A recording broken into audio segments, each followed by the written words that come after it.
Kata pengantar, bahagialah kita, bangsa Indonesia, bahwa hampir di setiap daerah di seluruh tanah air hingga kini masih tersimpan karya-karya sastra lama yang pada hakikatnya adalah cagar budaya nasional kita.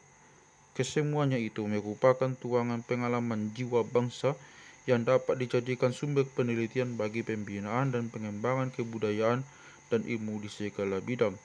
Karya sastra lama akan dapat memberikan khazanah ilmu pengetahuan yang beraneka macam ragamnya. Penggalian karya sastra lama yang tersebar di daerah-daerah ini akan menghasilkan ciri-ciri khas kebudayaan daerah yang meliputi pula pandangan hidup serta landasan falsafah yang mulia dan tinggi nilainya. Modal semacam itu yang tersimpan dalam karya-karya sastra daerah akhirnya akan dapat juga menunjang kekayaan sastra Indonesia pada umumnya. Pemeliharaan, pembinaan, dan penggalian sastra daerah jelas akan besar sekali bantuannya dalam usaha kita untuk membina kebudayaan nasional pada umumnya dan pengarahan pendidikan pada khususnya. Saling pengertian antar daerah yang sangat besar artinya bagi pemeliharaan kerukunan hidup antara suku dan agama akan dapat tercipta pula bila sastra-sastra daerah yang termuat dalam karya-karya sastra lama itu diterjemahkan atau diungkapkan dalam bahasa Indonesia.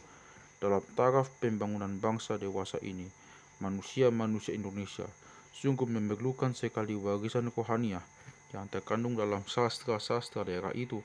Kita yakin bahwa segala sesuatunya yang dapat tergali dari dalamnya tidak hanya berguna bagi daerah yang bersangkutan saja, melainkan juga akan dapat bermanfaat bagi seluruh bangsa Indonesia. Bahkan lebih dari itu, ia akan menjelma menjadi sumbangan yang khas sifatnya bagi pengembangan sastra dunia.